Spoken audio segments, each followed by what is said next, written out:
नमस्कार दोस्तों, मैं हूं एडवोकेट आर के चंदन। आज आप देख रहे हैं मेरा यूट्यूब चैनल। जी हां दोस्तों, जहां पर हम कानून के सभी मुद्दों को बहुत ही आसान और सिंपल भाषा में समझने की कोशिश करते हैं। आज का हमारा विषय है लीगल नोटिस कैसे भेजें, क्या होता है लीगल नोटिस, क्या इसका इंपॉर्टेंट रोल होता है किसी भी लीगल प्रोसीडिंग से पहले। आइए इन सभी को डिटेल से समझते हैं। अगर आप ऐसी इंफॉर्मेटिव वीडियोस चाहते हैं तो चैनल को सब्सक्राइब और बेल आइकन को प्रेस करना ना भूलें। चलिए बिना किसी देरी के वीडियो को आगे बढ़ाते हैं और जानते हैं आखिर क्या होता है लीगल नोटिस। आपने काफी बार सुना होगा किसी भी लीगल एक्शन को लेने से पहले एक लीगल नोटिस भेजना पड़ता है।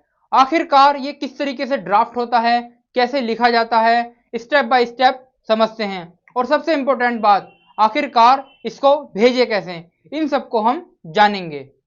सबसे पहले ये समझना जरूरी है, लीगल नोटिस एक लीगल कम्युनिकेशन है जो एक पार्टी के द्वारा दूसरे पार्टी को भेजी जाती है किसी भी डिस्प्यूट को रिजॉल्व करने के लिए एक्शन लेने से पहले।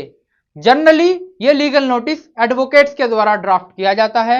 जी हाँ दोस्तों, एडवोकेट्स के माध्यम से ही लीगल नोटिस भेजा जाता है सामने वाली पार्टी को ये इन्फॉर्म करने के लिए कि अगर उन्होंने अपनी गलती को नहीं सुधारा तो लीगल एक्शन लिया जा सकता है। आइए समझते हैं लीगल नोटिस किन किन केसेस में दिया जाता है। तो चलिए जानते हैं। सबसे पहले लीगल नोटिस किसी भी चेक बाउंस के मामले में। जी हाँ दोस्तों, नेगोशिएबल इंस्ट्रूमेंट एक्ट के मामले में जब किसी व्यक्ति के द्वारा चेक को बाउंस कर दिया जाता है तो उसकी रिकवरी के लिए सबसे पहले एक लीगल नोटिस भेजा जाता है। इसी के साथ प्रॉपर्टी डिस्प्यूट, पजेशन, इवेक्शन, पार्टीशन, इन सभी में भी लीगल नोटिस भेजा जाता है। कंज्यूमर कंप्लेंट्स, यहाँ तक पुअर प्रोडक्ट सर्विस, और इसी के साथ साथ एम्प्लॉयमेंट डिस्प्यूट जैसे कि डिले ऑफ सैलरी या रॉन्गफुल टर्मिनेशन, इन सब में भी सबसे पहले एक लीगल नोटिस भेजा जाता है। जैसे कि family dispute, divorce, maintenance, domestic violence, इन सभी में भी सबसे पहले एक लीगल नोटिस भेजा जाता है। इसी के साथ breach of contract, breach of agreement, इन सब में भी सबसे पहले एक लीगल नोटिस के माध्यम से दूसरे पक्षकार को सूचना दी जाती है। अब बात करते हैं इस वीडियो के सबसे इंपॉर्टेंट पार्ट के ऊपर। जी हाँ, लीगल नोटिस को किस तरीके से ड्राफ्ट करें, उसको लिखे कैसे। एक लीगल नोटिस भेजने से पहले सबसे पहले उसको एक वेल ड्राफ्ट एडवोकेट के माध्यम से लिखवाना चाहिए। अगर आपको लीगल नोटिस लिखवाना है या इसके संबंध में किसी भी चीज की जानकारी चाहिए तो आप हमारी टीम के द्वारा भी हमसे संपर्क कर सकते हैं। नीचे दिए गए हेल्पलाइन नंबर पर संपर्क कीजिए, हमारी टीम के द्वारा आपको संतोषजनक जवाब दिए जाएंगे। बात करते हैं लीगल नोटिस को ड्राफ्ट करने के सबसे इंपॉर्टेंट पॉइंट्स के बारे में और समझते हैं इसके सिंपल फॉर्मेट के बारे में। Number 1, advocate letter head. जी हाँ दोस्तों, सबसे पहले एक लीगल नोटिस को भेजने के लिए उसको एडवोकेट के लेटर हेड पर लिखा होना जरूरी है, जिस पर एडवोकेट का कॉन्टैक्ट नंबर, उनके चैम्बर का एड्रेस, उनका ईमेल नंबर और इवन उस लीगल नोटिस को एडवोकेट की स्टैंप के द्वारा अटैच होना भी जरूरी है। अब सेकंड पॉइंट आता है डेट एंड एड्रेसिंग। जी हाँ दोस्तों, लीगल नोटिस भेजते वक्त आपको उस पर डेट मेंशन करना जरूरी है। इसके साथ जिस व्यक्ति को आप लीगल नोटिस भेज रहे हैं उसका प्रॉपर एड्रेस भी होना आवश्यक है, जरूरी है। थर्ड पॉइंट है सब्जेक्ट लाइन। जी हाँ दोस्तों, सब्जेक्ट लाइन एक सिग्नल स्टेटमेंट है जो ये बताता है, ये दर्शाता है आखिरकार लीगल नोटिस किस विषय में भेजा जा रहा है, उसका मुद्दा क्या है, उसका सब्जेक्ट क्या है। फोर्थ पॉइंट आता है introduction of sender and respondent.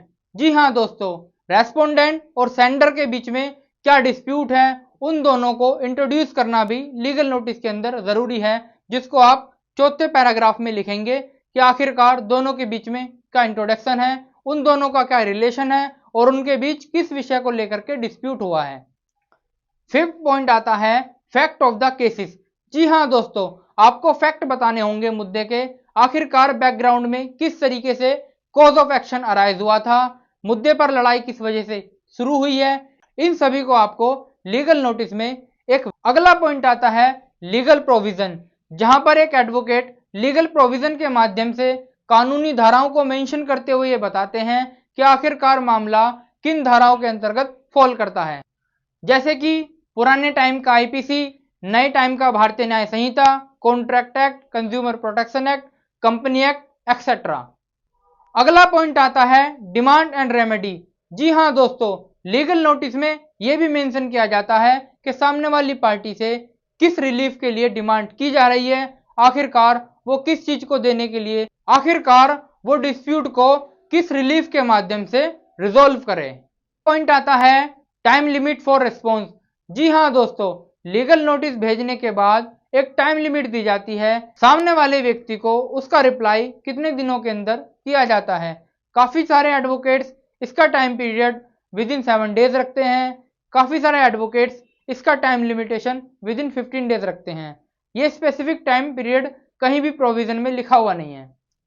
अब इसके साथ सबसे इंपॉर्टेंट बात आती है, आखिरकार लीगल नोटिस को भेजे कैसे। जी हाँ दोस्तों, लीगल नोटिस आप लोगों ने तैयार कर लिया है, लेकिन उसको भेजने में काफी सारी मिस्टेक्स हो जाती हैं।